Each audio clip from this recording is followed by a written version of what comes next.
بسم الله الرحمن الرحيم. السلام عليكم ورحمة الله وبركاته.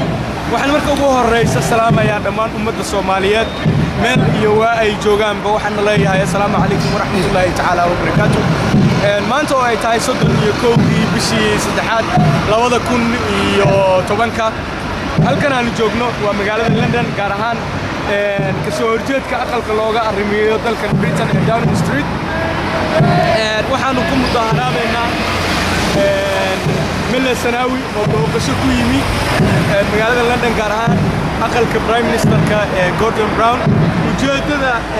مظاهرات كانوا واحد تاي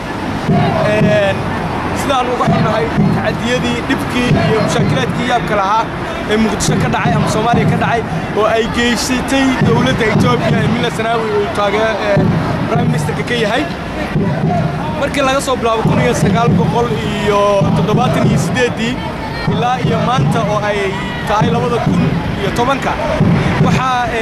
Soomaaliya ay Itoobiya ku haysay faragelin xoog leh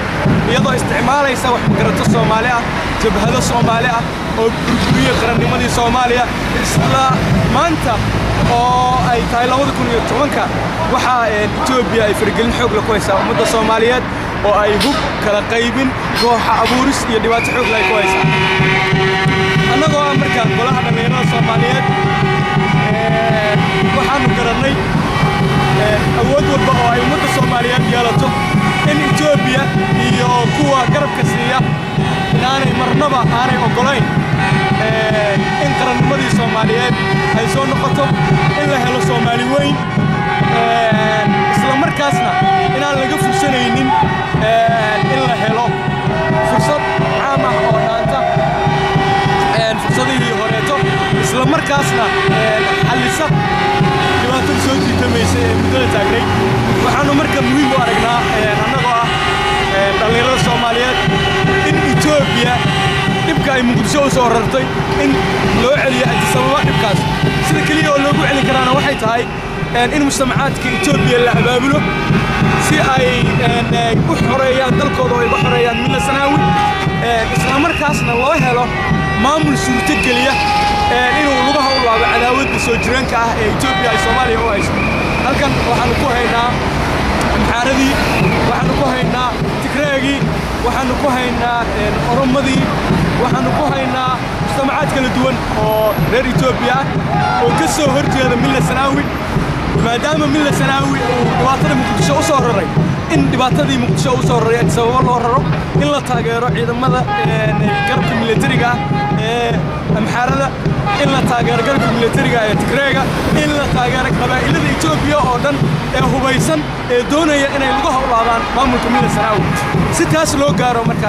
ka dhalinyaro ahaan waxaanu ka codsanaynaa ummadda Soomaaliyeed inay garab siyaasi nagu siiso inaanu mujtamacaadkan uga faa'iideysano si positive ah ummadda Soomaaliyeed midnimadeedina loo soo celiyo Itoobiyana ay u noqoto goob Soomaaliya saaxiib la ah oo Itoobiya Soomaaliya saaxiib lama aha waxaan ognahay ilaa iyo Axmed Gurey ilaa iyo hadda inay Itoobiya ay dib ku tahay ummadda Soomaaliyeed si loo waayo marka dibkaas gobolka ka jira waxay u baahan tahay marxalad siyaasi ah oo aan jeclahay in maaragtay aanay Soomaali duushay oo military iyo awood ku tagtay maadaama isku dayadaas wax badan ay suuro gali waayeen maanta waxa loo baahday mid siyaasi ah sida marka halka dib u muuqata mujtamacaadkan maanta halka jooga amxaarada Tigreega Oromada waxa weeye waxa muhiim noqotay in maaragtay lagama maarmaan ay tahay in maskax siyaasi in la isticmaalo aragti hufan oo Soomaalida ku dheehan tahay si qarannimadii iyo Soomaali weyn iyo midnimadeedii loo soo celiyo Itoobiyana ay u noqoto Itoobiya aan ilka ay Soomaali ku qaniinta aan lahayn waxayna u baahan tahay in siyaasad loo isticmaalo in xeelad loo isticmaalo in la isticmaalo amaba la taageero garabka militariga ah ee maanta Itoobiya ka jira amxaarada Tigreega si ay uga hor yimaadaan Tigreega aanay hubaysnayn oo ay kacdoonkooda hadda u bilowday in la maaragtay la abaabulo sidii ay maaragtay isu hubayn lahaayeen ay isu abaabuli lahaayeen marka waxaan leeyahay ummadda Soomaaliyeed maskaxdu ha shaqayso Soomaali caaya soomaali xabad kulida xal ma ummadda Soomaaliyeed midnimadeeda goor ay soo noqoto way soo noqon doontaa waxaan idin leeyahay assalaamu calaykum waraxmatullaahi tacaala wa barakaatuh